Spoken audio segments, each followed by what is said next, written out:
impormasyong totoo at kaganapang dapat ninyong malaman. At narito na ang mga breaking news ngayong araw.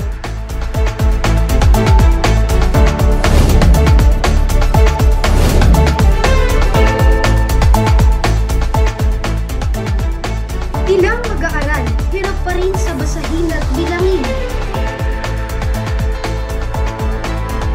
Pondo sa baha, nilunod ng katiwalian.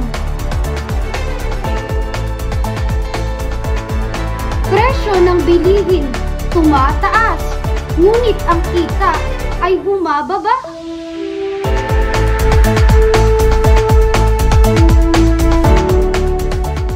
At yan ang mga headlines ngayong araw, dito sa Breaking News TV.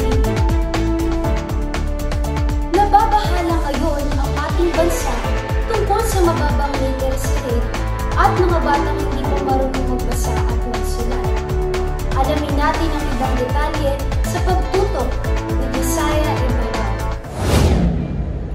Maraming salamat, Miss Genesis, at magandang araw sa inyong lahat.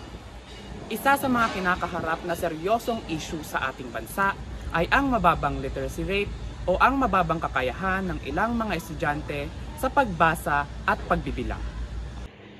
Ayon sa mga ulat, marami pa ring kabataan ang nahihirapang bumasa at umunawa ng mga simpleng salita o problema sa matematika kahit sila ay nasa tamang baitang na.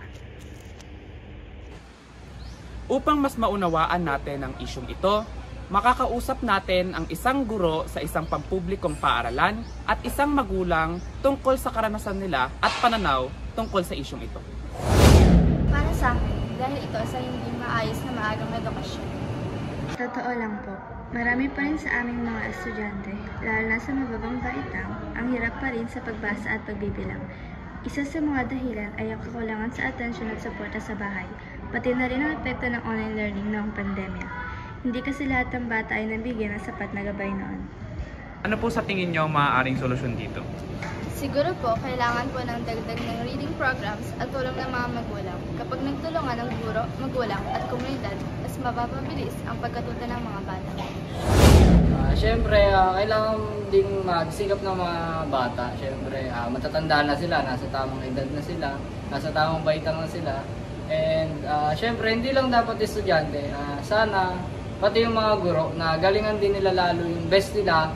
And sana, hindi nila pagalitan yung mga estudyante. Or kung may mali man magawa, i-push nila. Huwag yung ida-down pa nila. Yun lang. And sana yung mga pondo din na dapat sa school is mapunan ng gobyerno natin dahil alam naman natin na ang edukasyon ay mahalaga para sa bansa. Yun lang.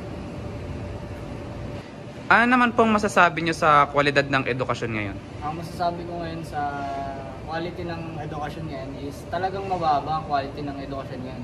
Dahil na madaming corrupt na nangyayari, madaming corruption na nangyayari sa bansa natin ngayon. Katulad nga na sa flood control, may mga nakuha din silang mga pondo na dapat sa edukasyon na nailalaan.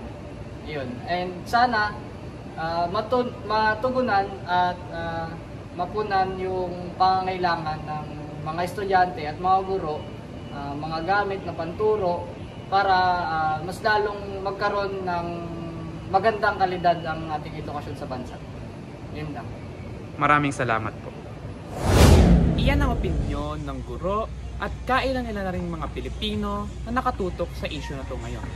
Sana ito'y matuunan ng pansin at masolusyonan. Josiah Ibabaw, nakatutok sa Breaking News. Maraming salamat, Josiah.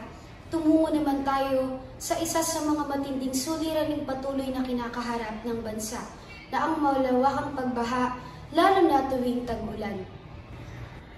Ayon sa mga eksperto, ilang proyekto sa flood control ang aantala o hindi natapos sa tamang oras. Nakatutok si Josiah Ibabaw. Maraming salamat, Genesis.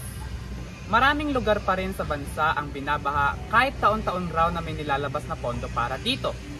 Ngayon ay tatanungin natin ang isang residente na nasalanta ng nakaraang bagyo. Nakakalungkot at naagalit dahil agarang tulong at dahil walang flood control. Sa totoo lang po, hirap pa rin po kami. Halos wala lang natira sa amin, nasira ang bahay, mga gamit, pati kabuhayan namin. Pero nagpapasalamat pa rin po ako dahil po ligtas ang pamilya ko. Ngayon ay narinig nyo na ang pananaw at dinadamdam ng mga nasulanta ng bagyo. Maririnig naman natin ang isa sa mga government officials kung ano ang update sa flood control funds. We admit that there are projects that were delayed or not completed on time. There are also issues in the use of funds, so stricter transparency and monitoring are needed. Ngayon narinig na natin ang mga opinyon ng mga residente at ng mga opisyales sa gobyerno. Sana ito ay mabilisan at matugunan agad ng solusyon. Nakatutok si Josiah Ibarra. Maraming salamat, Josiah. Tumungo naman tayo sa panghuli sa ating tatalakayin ngayon. Isa sa mga mainit na isyu ngayon ay ang patuloy na pagtaas ng presyo ng mga bilihin, habang patuloy namang bumababa ang kita ng maraming Pilipino. Para alamin kung paano ito nakakaapekto sa mga maliliit na negosyante, naroon ngayon ang ating reporter na si Josiah. Maraming salamat, Genesis. Sa mga pamilihan sa iba't ibang bahagi ng bansa, kapansin-pansin ang pagtaas ng presyo ng mga pangunahing bilihin, mula sa bigas, gulay, hanggang sa karne.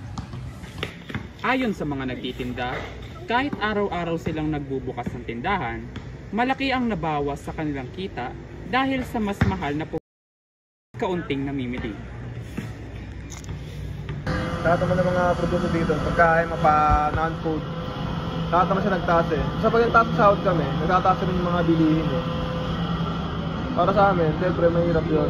Diba, pamilyado kami eh. Pero kung kurap kami, di ba? Maraming salamat. Maraming pera, di ba? Sana ito ay mabilisan at matugunan agad ng solusyon. Nakatutok si Josiah Ibarra. At muli, maraming salamat, Josiah. Sa kabila ng patuloy na pagtaas ng tubig, presyo at bilang ng mga kabataang nahihirapan sa pagbasa at pagbibilang, isa lang ang malinaw. Kailangan ng pagkilos. Hindi lang ng pamahalaan, kundi ng bawat Pilipino. Mula sa mga isyong nababaha sa ating bayan hanggang sa pagtaas ng pang-araw-araw na kasama, tayo'y dapat magkaisa sa pag-araw. Ako si Genesis Gadobo at ito ang Breaking News TV.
pictures of my dreams raise up and down.